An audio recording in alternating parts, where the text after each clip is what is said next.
Ia, fia toi whātalo whātu whāwhunga anga si o tātou wā tunu. E misi o pā anga whaafonga māsani al tātou lo bei. Usi mai alau whaafonga, si whaapoponga nei o tātou tala mai sā mua nei fo i aso lua.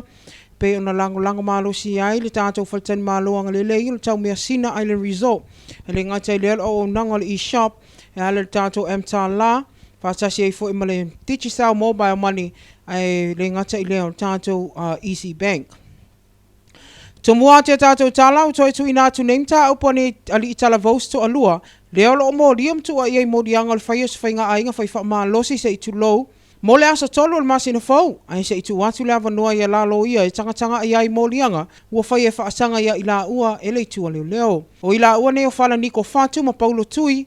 Lea ele o mawhaiona tu ina atu se la atali i teimi nei lumal whaamsinonga maawalunga. Sa ia mai o na tanga ia la lo ia i mo lianga o whailaina i nei tu leo leo whaasanga ia i la ua nei. O le sunga ia whaniko leo lo tu la ia ile li i lo ia o masoe Charlie va ai. Ai o paulo o lo tu la ia tamaita i lo ia a Helena Warwick. I tola ulonga le tu leo leo lo o whaali ai whaapea na whaamalosi ai i la ua nei tamaita i rusu liman tausanga le matua. I le Masino Union tausanga nei ala le tau fiofi le isi. Ai whaatino ia le isi.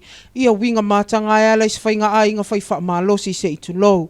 O le nei lama tā upu ni sau noa i lea fionga le whaamsino sili a sa atiu si Mativa Perese o le atu ina atu le aso tolo le masina fau e toi whafonga inai.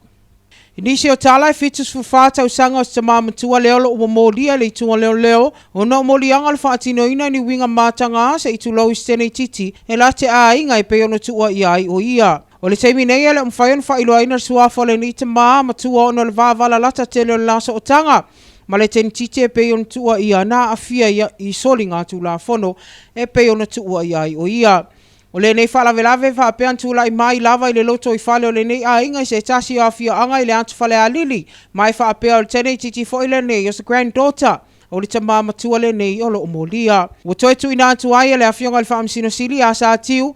Le nei mata upo e toi fonga ina le asunga fua le vai asu fau. Ai se ia wha mai a mai molianga le tua leo leo. Ma ia sa ili ai se lo ia e tu lai. Mo le ta mama tua le nei pe o no molia. I le mwhai foi on tu ina atu sa na tali whaamsinonga se ia mai ale lei. O na whaia molianga le tua leo leo tua inga i pe o na tua iai o ia. Ma ua poloa ina ia le mawhai. O na toe o le afioanga e pe o na tupu mai le ni whalavelave o lo o tua iai. Pe tau mawhai foi. E toe whaafso o ta il tentiti na afia po o mori mau foi ale tua leo leo. O loo whaawa wina peona whaalia finangalo le mamalu lau telo le atinu e ala isi finangalo. Ao se tō whawa e le afionga le li pālimia.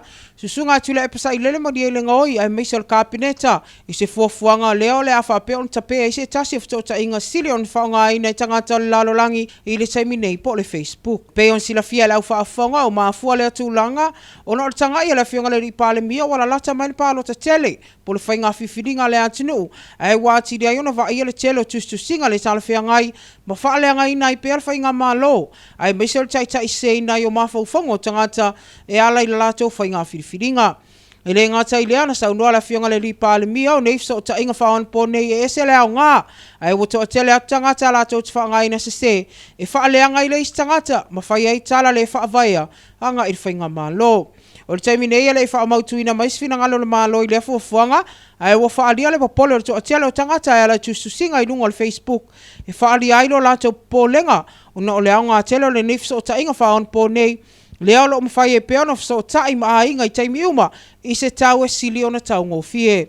I le ngata i lea o le tele o isi vaenga e o ngā ilene o nang whaon po nei o le whailoa i ai pea ma wo ma so tai ai fo i whanau ia o onga ai meise o tanuanga e whaonga ina i pea le ne o nanga tāua.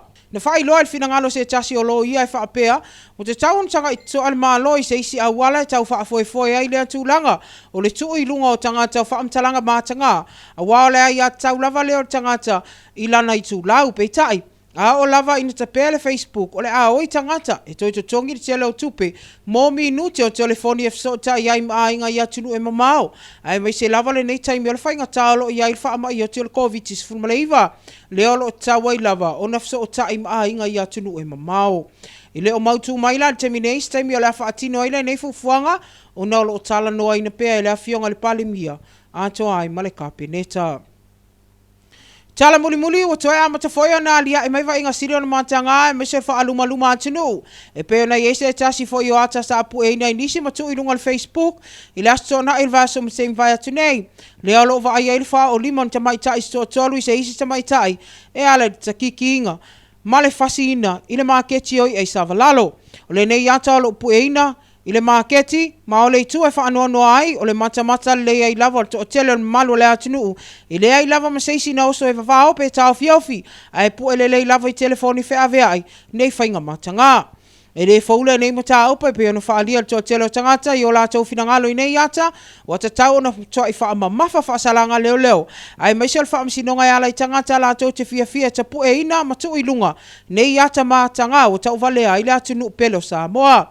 Ele ngata ile tau na matua itu ina atu ni whaasalanga i tangata la tau te whaasino ina. Nei winga matanga o le whai o fusu anga mamisa i nofo anga whai tele. Ma whaali ai le fia malosi.